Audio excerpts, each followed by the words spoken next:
Олар жас, дарында, өршіл. Жаста болса олардың қай-қайсыда ғылым, мәдениет және спортта жетістікке жеткен жандар. Олар тіпті бизнеспен де айналса, бірі экологиялық акцияларға бастамашылық етсе, енді бірі ән жазып, ерекше қажеттіліктер бар адамдарға көмектесе. Я из города Рудный, занимаюсь волонтерством в детском фонде ООН ЮНИСЕФ. Мечтаю стать хорошим врачом для нашего общества, для блага нашего народа. Алға қойған жоспарым болашақта математика пәнінің мұғалімі болу. Ең бастысы, олар отаныма еңбек сіңірсем дейді. Жазанба жастарды қанатынан демеп, қолдау үшін Нұрсұлтан Назарбаев қоры мен Елбасы академиясы олардың басын біріктіріп, арнайы сапар ұйымдастырды.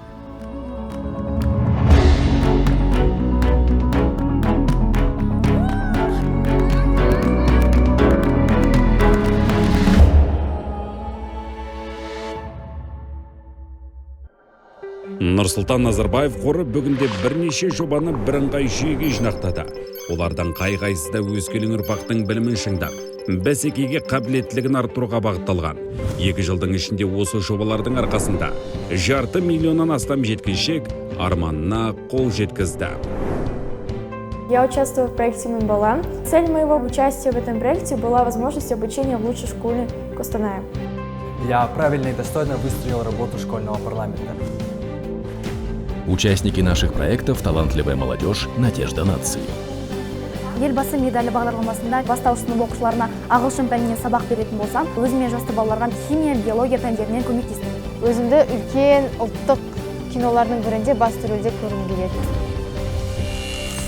И пусть у каждого из них свой путь, но для них очень важно узнать больше о жизни Елбасы, посетить ключевые места, оказавшие большое влияние на формирование личности первого президента. И поэтому мы начинаем нашу экспедицию Елбасы Жолы с родного края, лидера нашей страны.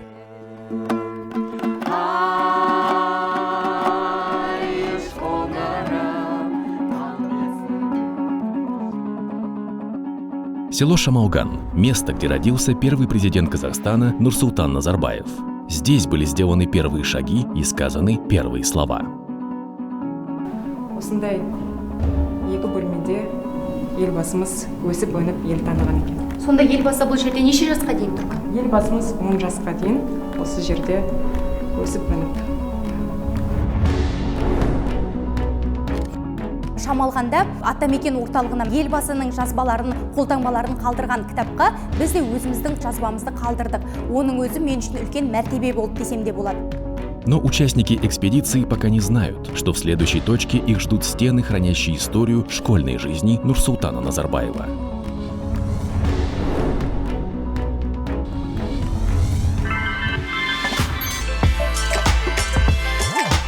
Менің білуімше Нұрсұлтан Назарбаев осы мектепте білім алған. Жалпы қай жылдары оқыған?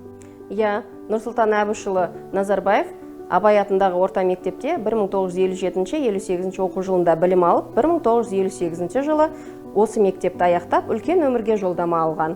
Құнды жәдігеріміздің бірі журналда жазылған, бірақ 4 болған елбасының. Болашақ тұңғыш президентке оқуын жалғастырып аттестат алу үшін мектеп ауыстыруына тура келген болатын. Ал қазіргі таңда білім алам деген балаға мүмкіндік мол. Соның бірі бірге оқу онлайн мектебі. Біз 3 пәнді оқимыз. Қазақ тілі, математика және ағылшын. Маған ағылшын қатты ұнайды. Осымен қалай қолдану келген маған көрсетіңіздерші? Онлайн мектеп платформасына кіріп, сосын пәнді таңдап, оған өту деген кнопканы басып, сабаққа қатысуға болады. Үйренген сабақтарды келесі күні мектепте де айтады. Сол кезде маған оңай болады. Бірге оқу Қазақстандағы алғашқы онлайн мектеп. Жоба ауыл балаларына сапалы цифрлық білім беруге мүмкіндік береді. Еліміздің жетекші ұстаздарынан білім алады. Қазіргі таңда бірге оқу онлайн мектебінде 4500 бала тегін білім алады. Ауылды жерлерде білім алатын оқушылар мен 1000 бала олимпиадасының жеңімпаздары Назарбаев зияткерлік мектебі, Республикалық физика-математика мектебі және елордалық лицей мұғалімдерінен тәлім алады. Осы орайда жобаға аса білікті 160 ұстаз бен 40 тьютор және 10 пән әдіскері жұмылдырылған.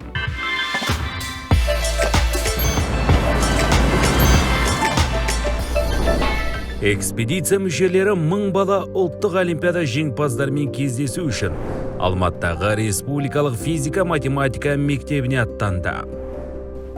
Елбасы академиясы Қазақстан бойынша ауыл оқушылары арасында олимпиада өткізетін жалғыз ұйым. Олимпиада «Мын бала» призвана ежегодно выявлять 1000 наиболее способных учащихся 5 и 6 классов из сельской местности, чтобы дать им возможность обучения в таких ведущих школах, как республиканские физико-математические школы, лицеи «Білім инновация», специализированные школы «Дарын» и онлайн-школа «Бірге оқу» Академии Елбасы. За 2 года в проекте приняли участие 445 тысяч учащихся. Из них 2000 стали победителями. Более 600 детей продолжили обучение в специализированных школах для одаренных детей. За 49-летнюю историю у нас сложилась сильная академическая программа. Но кроме этого, мы обучаем наших учащихся мягким навыкам. Наши дети обучаются креативности, командной работе и коммуникации. Благодарим Академию Елбасы за возможность работать с такими детьми. Мы надеемся увидеть среди них будущих нобелевских лауреатов. Білім болашаққа инвестиция. Сондықтан да Нұрсұлтан Назарбаев қоры мен Елбасы академиясы бірлесе отырып, ең беделді халықаралық олимпиада жүлдегерлерін қолдап келеді. Сыйлық мектеп оқушыларымен бірге олардың тәлімгерлеріне де беріледі. Мәселен, жаттықтырушы Владимир Васильевич Шуктың 11 шәкірті халықаралық жарыстардың жүлдегері атанды. Владимир Васильевич, вы являетесь обладателем премии «Ель Мақтанышы». Вот расскажите, пожалуйста, поподробнее о премии «Ель Мақтанышы». Единственная премия в стране, которая отмечает талантливых олимпийцев, достигших результатов, призов на международных олимпиадах, а также их тренеров. Процесс подготовки такого призера – это длительный процесс, наверное, не менее 3 лет, но некоторые начинают готовиться даже с начальной школы. Айгерим, расскажи, пожалуйста, главные качества, как стать чемпионом? У каждого призера международной олимпиады была своя фишка, которая помогала ему или ей при подготовке, и в моем случае это было упорство. Вот где-то с класса 8-9 я поняла, что хочу выйти на международный уровень, и с тех пор я неустанно шла к этой цели. А наша следующая цель, точнее следующая точка экспедиции – священный город Туркестан.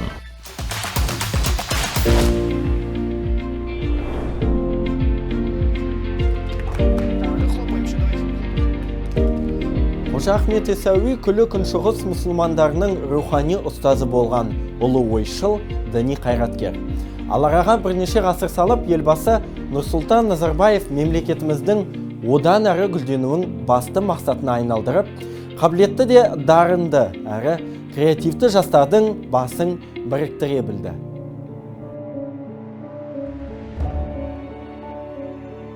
Елбасы медалінде волонтерлық жобамызды құрбым екеуміз аштық, қарттарға көмектестік, мұқтаж жандарға.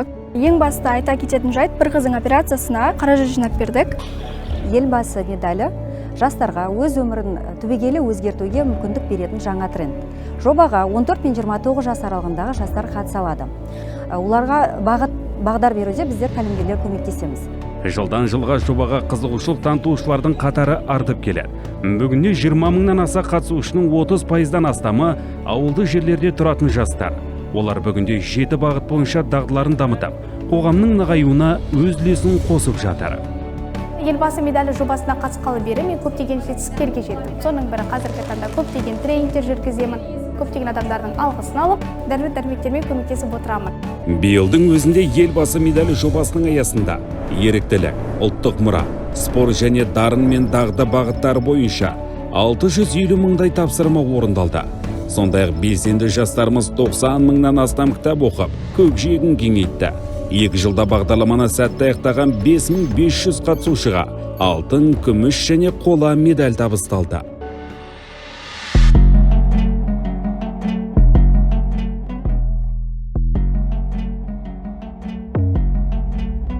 Түркістандағы ұлттық мұрамен танысқаннан кейін Елбасы медальдің иегерлері Шымкент қаласына жол тартты.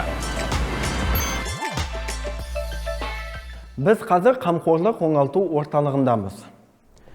Бұл ерекше қажеттілігі бар балаларға көмек көрсететін 8 оңалту орталықтарының бірі. Мұнда Тірі қимыл аппараты бұзылған және нейрохирургиялық ерекшеліктері бар балаларға көмек көрсетіледі.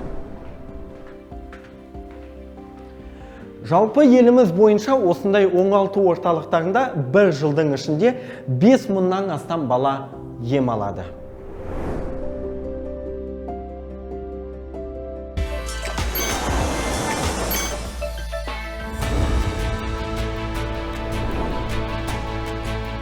Благодаря уникальному туру участники экспедиции смогли посетить Темиртау и познакомиться с городом, где строилась карьера и политическая деятельность Елбасы. Мечтал стать врачом. Но отец настоял на более серьезной профессии. Он стал металлургом в горновым доме на печи. Очень серьезная, очень тяжелая работа. И, возможно, это во многом определило его.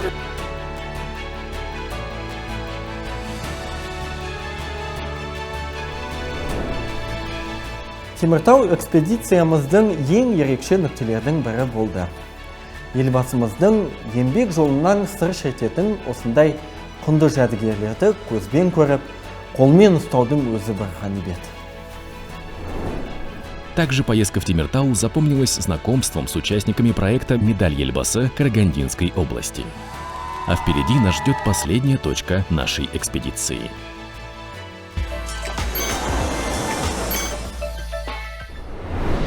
Сегодня Нур-Султан – современный город, центр притяжения всей страны. А самый футуристический район столицы Экспо – эпицентр развития науки, IT, экономики и культуры. А с недавних пор здесь еще и определяют таланты и навыки детей с малых лет.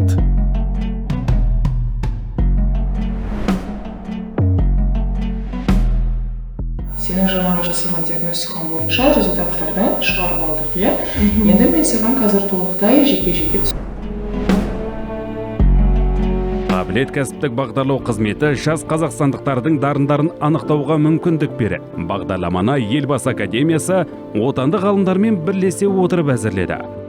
Служба «Қабілет» предполагает использование лучших мировых практик, основанных на современном понимании одаренности и компетенций 21 века. 4К – критическое мышление, креативность, коммуникация, коллаборация.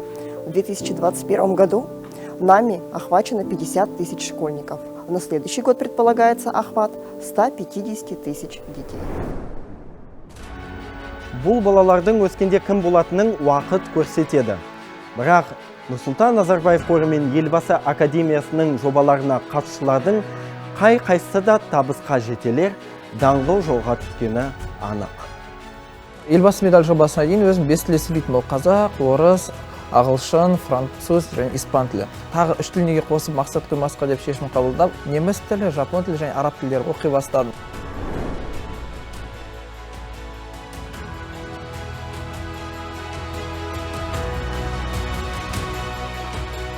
Қазақстанда талантты жастар өте көп.